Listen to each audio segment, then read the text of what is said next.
Okay, welcome everyone. So we'll continue our Sutra talk on the Heart Sutra, and this is our third session. For those who have missed the previous sessions, we uploaded them to our YouTube channel. It's called Hai Hui Shan AU. If you want to know the handle or the link, we can also send it later to you. So last session, we talked about the translator of the Heart Sutra, Master Xuanzang, the legendary translator who walked all the way from China to India on foot for a total of more than 4 years to go to India to collect many sutras.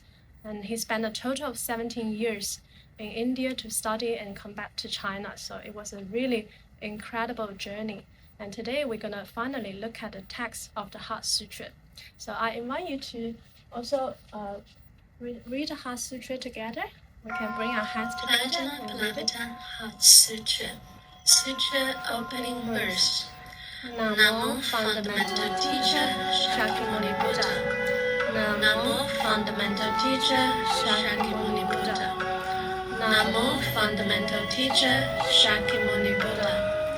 The unsurpassed, profound, subtle and wondrous Dharma is difficult to encounter in hundreds of millions of kalpas. I now see and hear it, receive and uphold it. May we understand the true meaning of the Tathagata. Prajnaparamita Heart Sutra, English translation by Venerable Shengchi, based on the Chinese translation by Tibetan Master Xuanzang on the Tang Dynasty from Sanskrit to Chinese. 观自在 Avalokiteshvara Bodhisattva, while dwelling deeply in the practice of Prajnaparamita, really saw that all the 5 Skandhas are empty, thus transcending all suffering and distress. Shariputra, form is no different from emptiness. Emptiness is no different from form. Form is emptiness. Emptiness is form. The same is true for feelings, perceptions, relational formations, and consciousness. Shariputra, the nature of all dharmas is emptiness. No arising, no ceasing, no impurity, no purity, no increase, no decrease. Thus, in emptiness there is no form, no feelings, no perceptions, no volitional formations or consciousness, no eyes, ears, nose, tongue, body or mind, no form, sound, smell, taste, touch or dharmas, no realm of the eye, up to no realm of the consciousness, no ignorance and also no ending of ignorance, up to no aging and death, and also no ending of aging and death. No suffering, no cause of suffering, no cessation of suffering, and no path. No wisdom and no attainment, because there is nothing to attain. The Bodhisattvas, relying on Prajnaparamita, have no hindrance in their heart, no hindrance and therefore no fears. Away from all deluded dreams, they realize the ultimate nirvana. All Buddhas of the 3 times, relying on Prajnaparamita, attain Anuttaya Sanya Sambodhi. Therefore, one should know that Prajnaparamita is a great divine mantra, a great bright mantra, the ultimate supreme mantra, the ultimate unparalleled mantra, capable of eliminating all suffering. It is true and not false. Thus, one recites the Prajnaparamita mantra like this: Gade Gade, Pala Gade, Palasam Gade, Bodhi Swaha. Merit transfer. May we be born in the Western Pure Land, have the 9 great lotuses as our parents. When the lotuses open, we'll see the Buddha and awaken to the truth of non-arising, with non-regressing bodhisattvas as our companions. Namo Amitabha Buddha, Namo Amituofo. Okay, so today we're finally gonna look at the text of the Heart Sutra. It's a very short text, but we'll take maybe the whole semester to cover it. But this text really contains the truth of life and the universe. It's a very profound wisdom. If you can grasp even a little bit of it, you can be free from a lot of sufferings and afflictions in your everyday life. So what does the text actually talk about? What's the essence of the Heart Sutra? The key message it tries to convey is that the nature of all dharmas is emptiness. Dharma means everything, absolutely everything. The nature of all dharmas is emptiness. And don't even guess what's emptiness. It's not something you can grasp just with your mental thinking. It's something we have to realize, but it's still useful to talk about it. So what happens if one can realize the nature of all dharma is emptiness? Then one can transcend all sufferings, absolutely all sufferings. This is the key message on the Heart Sutra. So the first paragraph, 观自在. Maybe we can all read this together. 观自在 Avalokiteshvara Bodhisattva, while dwelling deeply in the practice of Prajna Paramita, clearly saw that all the 5 skandhas are empty, thus transcending all suffering and distress. Okay, we'll just focus on this verse for this session. So, who is 观自在 Bodhisattva? Anyone heard of 观自在 or 观音? Yes? You're very good. You know about 观音? Tell us something about 观音. Oh, I don't know that much. I just, because I visit temples sometimes, I know she's someone you pray to. Yeah. How does 观音 look like? Yeah, very good. That's 观音, very good. So 观音has 2 names, a few names actually. Very most commonly heard as 观音 in Chinese Buddhism. 观音 is Chinese. 观自在 is also Chinese, another name of 观音. Master Xuanzang liked to translate 观音 as 观自在 because he felt it's more accurate in that way from the Sanskrit. And the Sanskrit word is Avalokiteshvara. So originally all the Buddhist scriptures translated from Sanskrit to the Chinese. So 观音 was called Avalokiteshvara, and Aval means down, lok means to look, to observe. Ishvara means the master, the Lord. So he is the Lord, the master who observes the world, who looks down at the world, who observes the world. And 观自在 is the one who observes at ease. So this is Master Xuanzang's translation. He felt this captures the meaning much better than 观音. But in Chinese Buddhism, we like to call 观自在 观音. So 观音 means the one who hears the cries of the world and comes to rescue. So both names are all correct. 观自在 has more of this, it reflects our Buddha nature, right? This infinite awareness, that's always here. The one who observes at ease, 观自在, is also like our Buddha nature, another name for the self nature, the true self nature. When I say self nature, I mean capital S. I don't mean this little self, okay? So 观音, the one who hears the cries of the world and comes to rescue. And from the Lotus Sutra, another Mahayana text, a very important Buddhist Mahayana text, chapter 25, there's a chapter called the Universal Gate of Guanyin Bodhisattva. If you're interested, you can also go and research about it in your own time. So in that chapter, it tells us whenever you are in danger, you can call the name of Guanyin, and then she will come to rescue. Now, do you believe it? Do you think it is real? Yeah, it is real. In China, also maybe other places, but yeah, because I'm Chinese, so I'm more talking from the Chinese background. So many people recited the name of Guanyin when they were in dangers and difficulties, and they overcame the danger. Like for instance, people took the plane, and then they had a plane crash, and then on that plane there were 2 people that recited the name of Guanyin, and they were quite fine. Is it someone? Yeah. And they were all right. So there have been many cases of when people encounter dangers and they recite the name of Guan Yin and they got rescued. Many, like millions of them. You can also do some research about that. So we're actually talking about a real person here. So Guan Yin is actually real. It's not like a made up. It's not fictional. Okay? So Bodhisattva, what does the word Bodhisattva mean? We maybe talk about it in the first session, if anyone remember. So Bodhisattva is a title for the enlightened being. We know Buddha. Buddha means perfect enlightened being. It's a title. All these are titles for enlightened beings.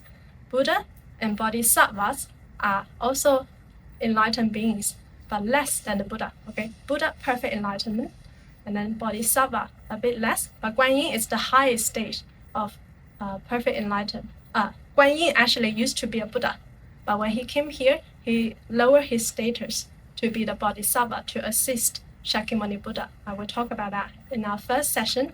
At any given time, in any world, you only need one Buddha to come here to establish the teaching. Other Buddhas, if they come here, they can lower their status. So Guan Yin lowered her status as the Bodhisattva, like the assistant to the Buddha. But Bodhisattva also means an enlightened being, an awakened being who work for the benefit of all others. Okay? So Arahant is also another title for enlightened beings. But with Arahant, they don't work so much for the benefit of all others. They more like focus on their own self-liberation, and that's it. Okay? But Guan Yin is a great Bodhisattva. So whenever you're in danger, call the name of Guan Yin. Oh, and you know how in Melbourne we have lots of Vietnamese temples, and they all revert to Bodhisattva Guan Yin. Do you know why? Because a lot of times, in the old days, when they came here, a lot of them came by boat, and they encountered many difficulties on the sea. And they called the name of Guan Yin, and Guan Yin helped them to arrive in this land successfully. So to pay back Guan Yin, they also built many temples. If you go to any Vietnamese Mahayana temples, you'll always see Guan Yin. Okay. And a bit more about Guan Yin, because she's so important. She is often depicted with a Buddha on her head. Do you know who's this Buddha? It's on the slide. So Amitabha. Okay, so we've been chanting name for Amituofo.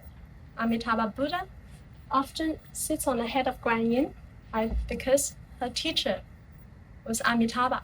So she honored her teacher, and she said, "You recite my name, you should also recite my teacher's name." And she is the principal attendant of Amitabha Buddha in the Western Pure Land of Ultimate Bliss. So Guan Yin is in our world and also in the Pure Land. For all these enlightened beings, they can manifest countless bodies in countless worlds, in countless realms at the same time to help save sentient beings. It may sound a bit like, well, really incredible, but this is actually real. It's their ability. They could do that.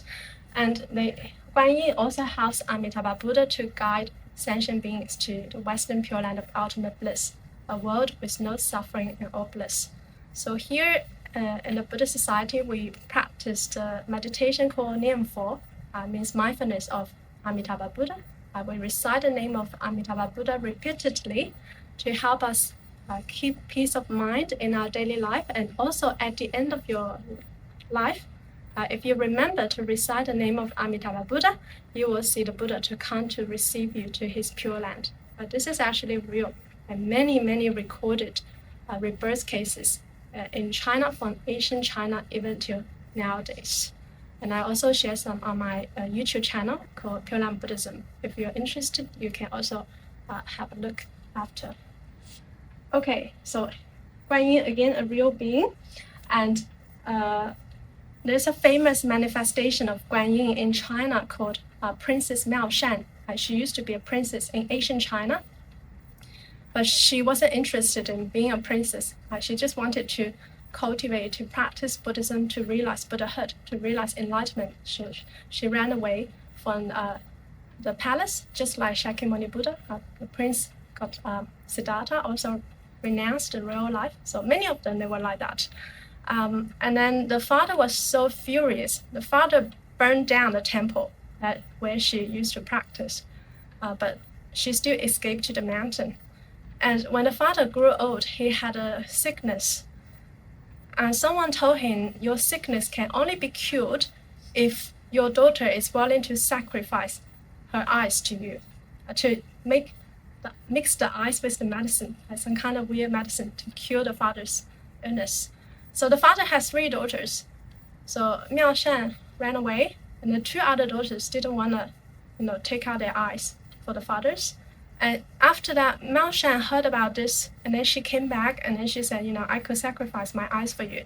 So she took out her eyes, and then used the eyes to make the medicine for the father, and the father was cured.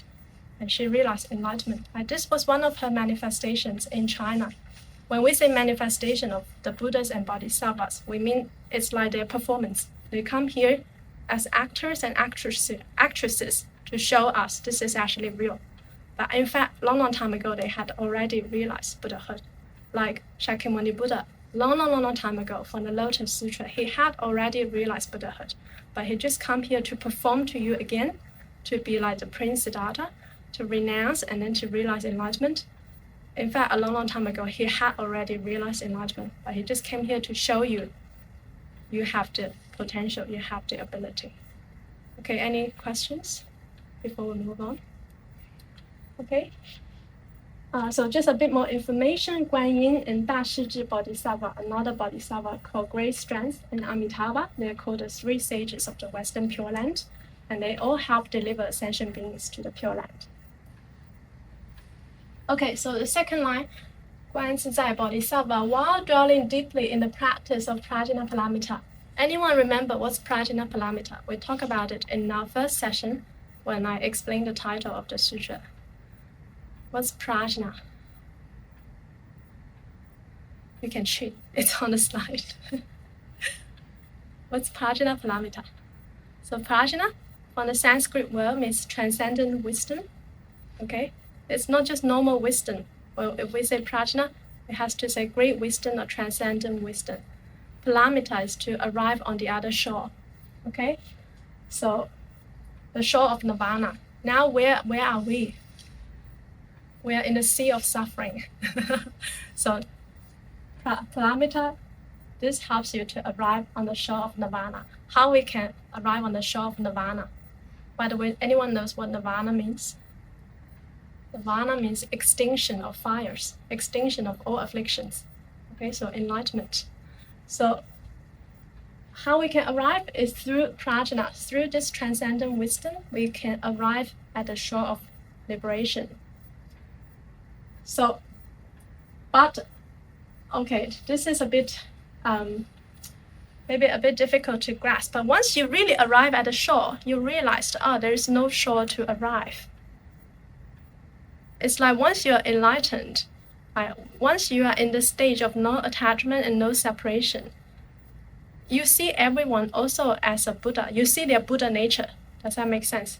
You see the essence of who they truly are. You are not attached to their phenomena. You are not attached to their delusional, ignorant behaviors and all that.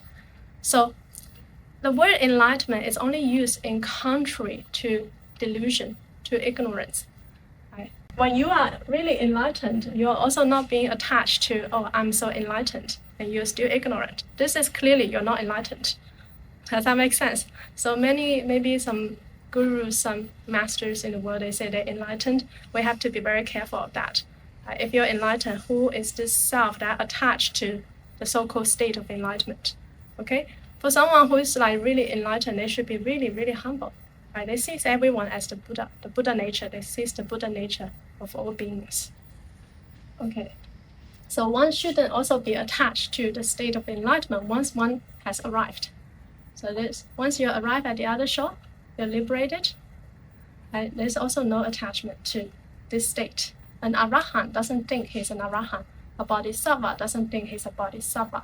Even a Buddha doesn't think he has anything to attain. Does that make sense? We're not denying this nirvana, but once if you're really there, you have no such attachment. If you have the slightest attachment, you're not there. Okay? So this is very subtle. So prajna, it can be called, this is the true nature of our mind, heart. And this is invisible. This wisdom is kind of like invisible.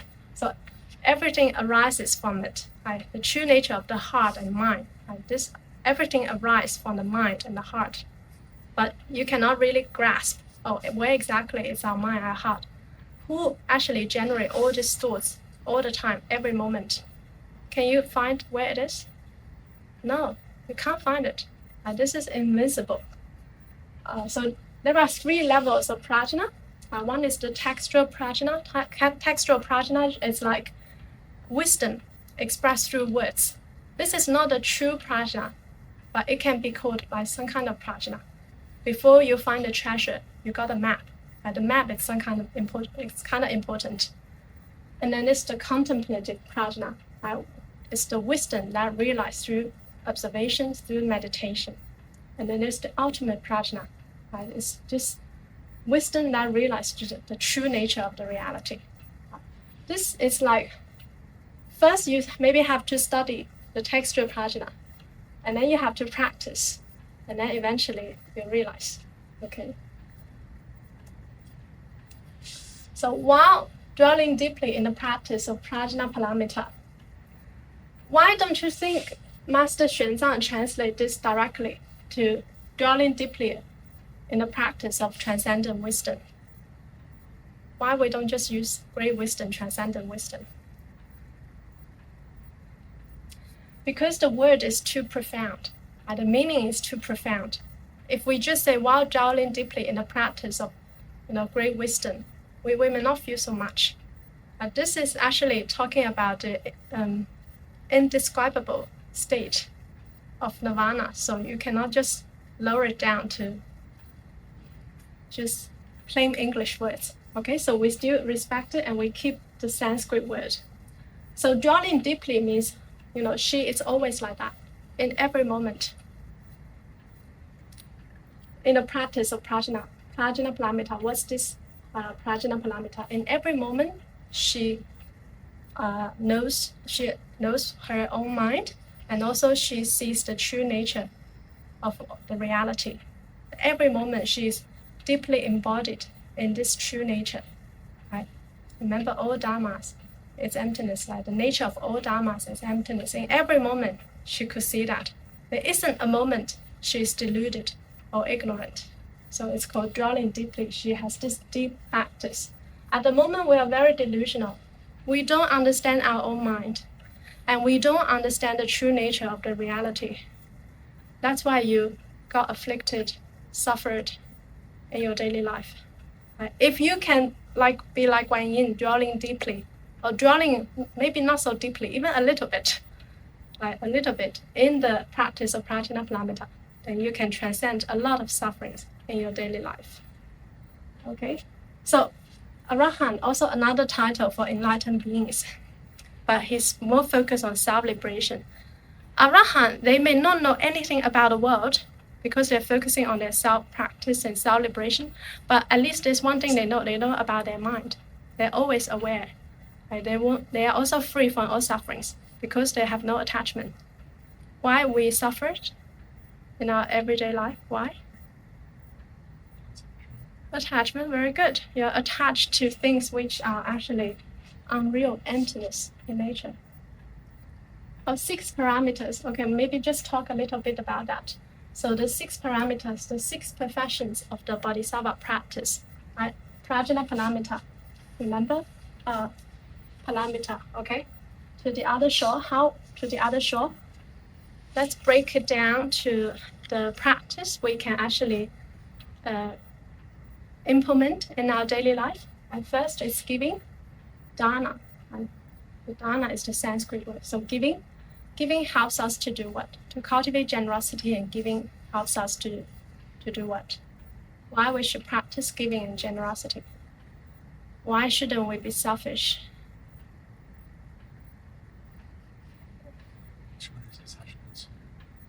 Very good. Overcome greed. Yeah, and also to let go of our attachment to some material possessions. And if you give Dharma, like if you share the Buddha's teachings with others, you will gain wisdom. And this is how the law of karma works. If you give out your money, you will gain wealth. Believe it or not. Like why some people are so wealthy in this world? Why do you think? Do you think were they the ones that worked the hardest and the smartest for the richest people in the world?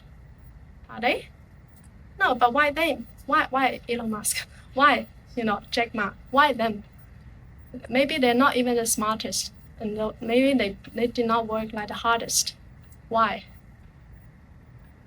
They gave more than they earned. When did they do that?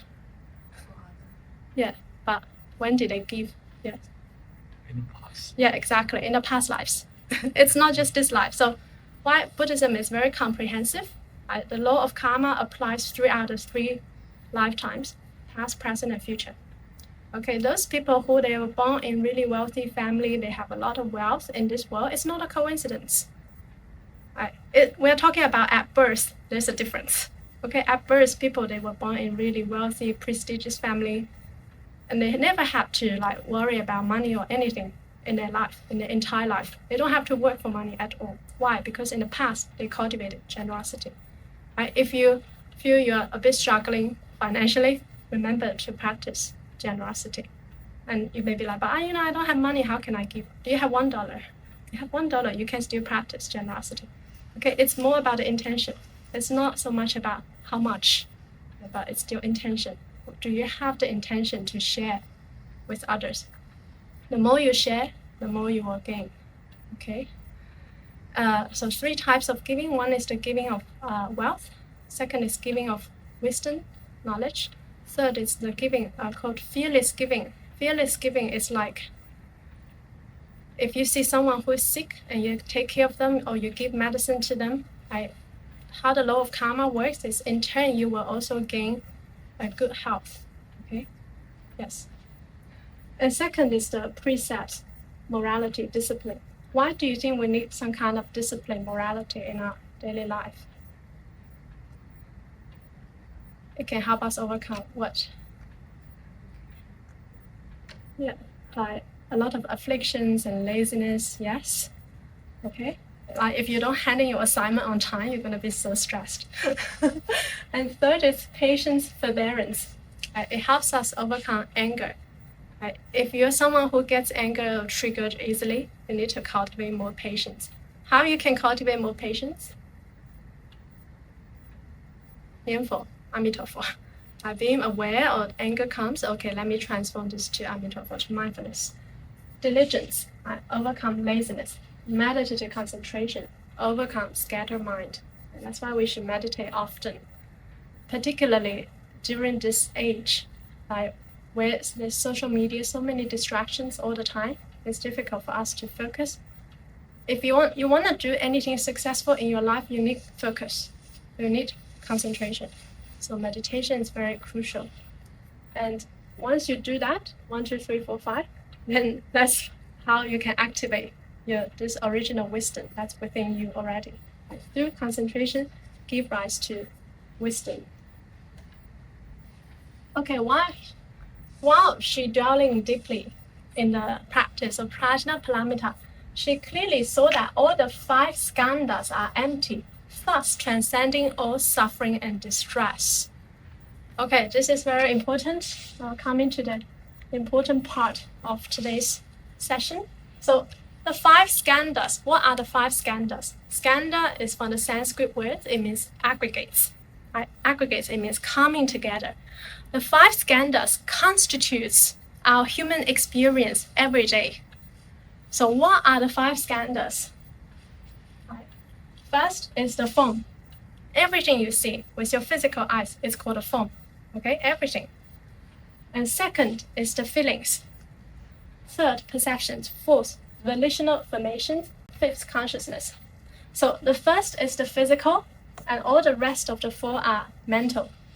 Okay, all this, the 5 components, the 5 aggregates, constitute your everyday experience all the time. So, form, everything we see, feelings, we know, okay, happy, sad, not happy, perceptions, all these thoughts, okay? Volitional formations, this is sometimes also called karmic formations. So what's this? This is like intention-driven mental activities. So you have feelings, you have perceptions, and the intention-driven mental activities are in your mind. You're like, oh, I want this, I want that. Okay, this then creates the karma. So karma means your intention acting through your body, speech, and mind. And we are the product of our own karma. If you feel your life is not good, should you complain about others? Why? Why we shouldn't blame for others? Blame for others for about our own life. It doesn't change our life. Sorry? It doesn't change our life. Yeah, very good. Maybe first of all, complaining doesn't work. Second, It's not the other fault. yeah, very good actually. You are right. It's really our own karma. Karma means intention acting through body, speech, and mind. We are actually the product of our karma from the past and now. So if you want to have a very good life, you work on your intentions, your thoughts. And then this will manifest into your speech and manifest into your actions. And your actions also create your own life. Okay? So you can change your life if you know how to change your mind. So that's why meditation is very important. So volitional formations are like your intentions, your habits, your tendency. Like sometimes people say something and then you just react with anger because you have this habit. Maybe also from the past, you just like to be angry or you like to be agitated, anxious, whatever. We all have this underlying habit tendency within us. So volitional formations and consciousness. Consciousness, in Buddhism, this maybe get a bit confusing. There are 8 types of consciousness, but it's all talking about one mind. It's one thing, but just 8 different aspects. And the consciousness here means our ability to distinguish, to separate. Like you see everything, you're feeling, perception, and everything, and then the consciousness will distinguish, will separate. Does that make sense? Your ability to distinguish and separate. So the 5 skandhas, sometimes also called 5 coverings. The 5 aggregates means coming together. Coverings means it covers our true nature. Because of this, we cannot really see our true nature well. So here before we said the 5 skandhas are all empty. I remember clearly so that all the 5 skandhas are empty, thus transcending suffering and distress. So how you can actually transcend all suffering and distress in your life, you need to clearly saw that all the 5 skandhas are empty.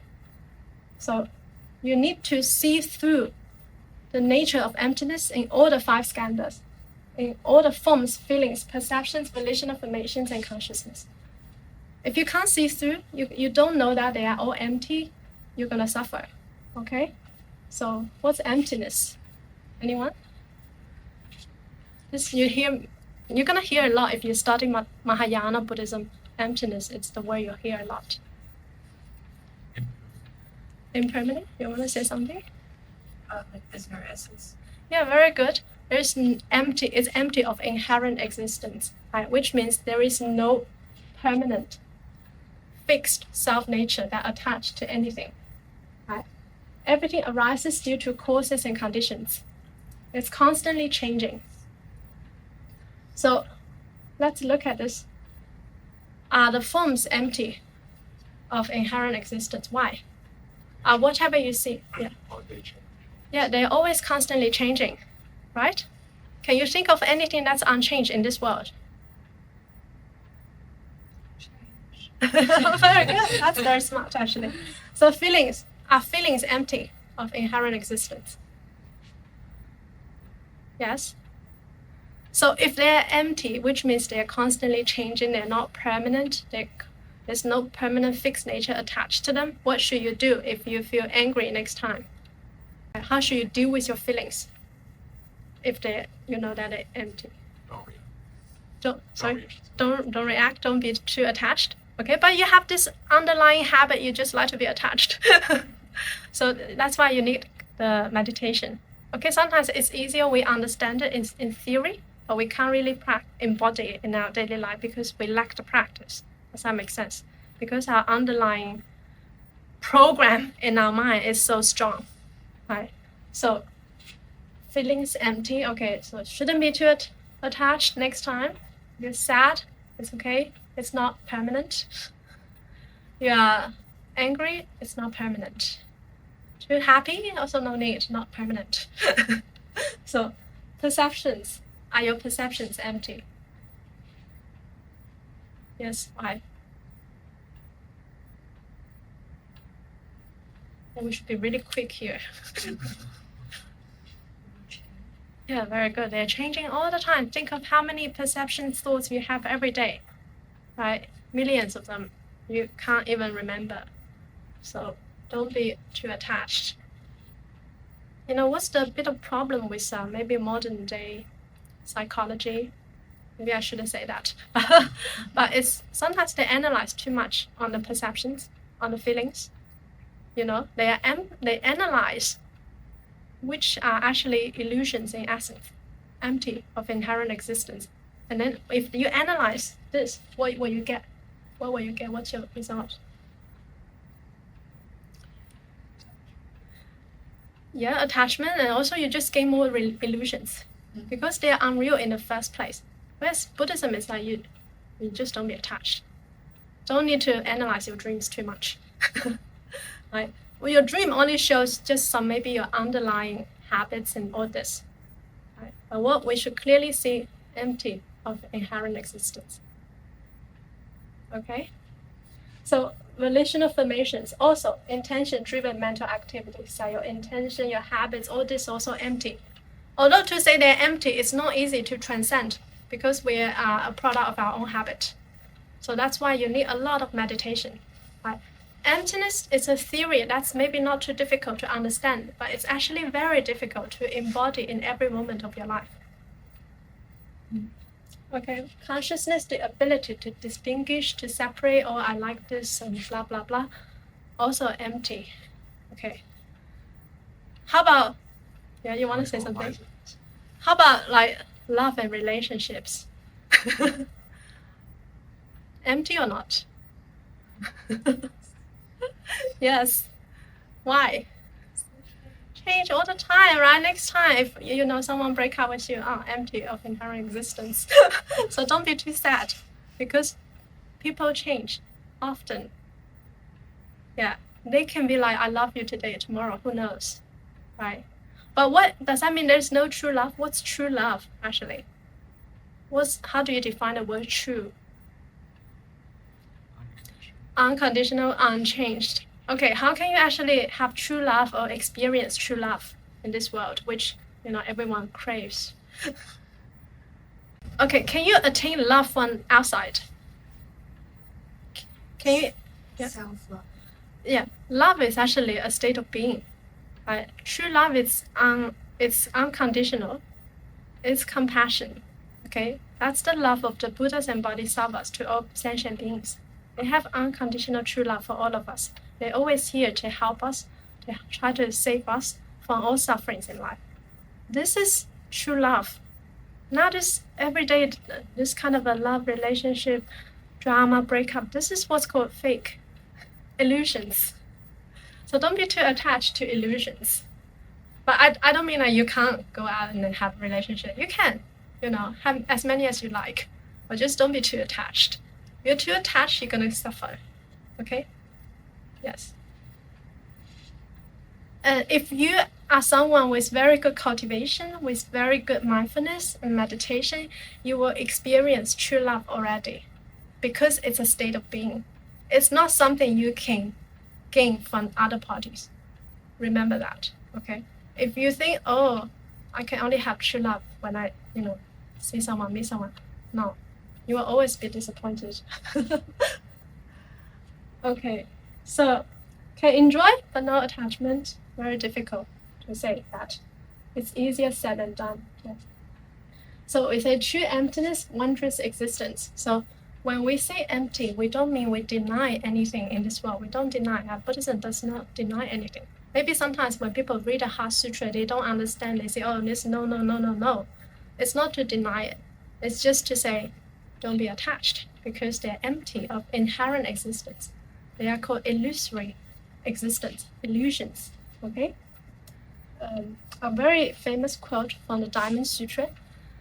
A Diamond Sutra is an expansion on the Heart Sutra. If you feel the Heart Sutra is difficult to understand, you can read the Diamond Sutra, which is much longer, and it explains more of this concept. There's a very famous sentence: all conditioned phenomena are like a dream, an illusion, a bubble, and a shadow, like dew and like lightning. Thus should they be contemplated. Like such, this is how we shall perceive this reality as it is, with no attachment, no separation. Like a dream, like a bubble. Are we actually living in a dream now? Yes, very good. Why? Why? We just talked about it. Yeah, emptiness, impermanent, empty of inherent existence. So we are actually like a dream, like a matrix, like the movie Matrix. It's quite good. So you should perceive them like a bubble, like a dew, like a lightning, and don't need to be too attached. And the end result, if you can do all that, what we just said clearly, so all the 5 skandhas are empty, you can view everything as it is, without attachment, without separation, the thusness, the suchness of the reality, then you can transcend all sufferings. The 8 types of sufferings in Buddhism, like birth, old age, sickness, death, not getting what you want, to be separate from loved ones, to be with people you dislike, and the raging 5 skandhas, the 5 aggregates, the suffering of the physical and the mental. You can transcend all of that, absolutely everything.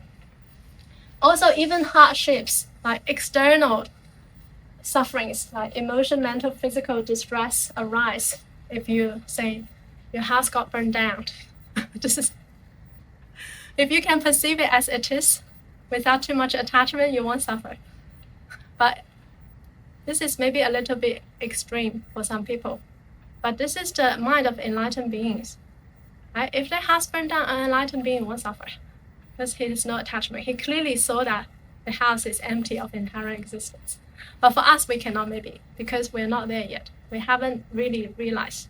We now, maybe after today's class, you understand it in theory, but you can't really embody it. It's extremely difficult to embody emptiness. And we're talking about the highest wisdom here, okay?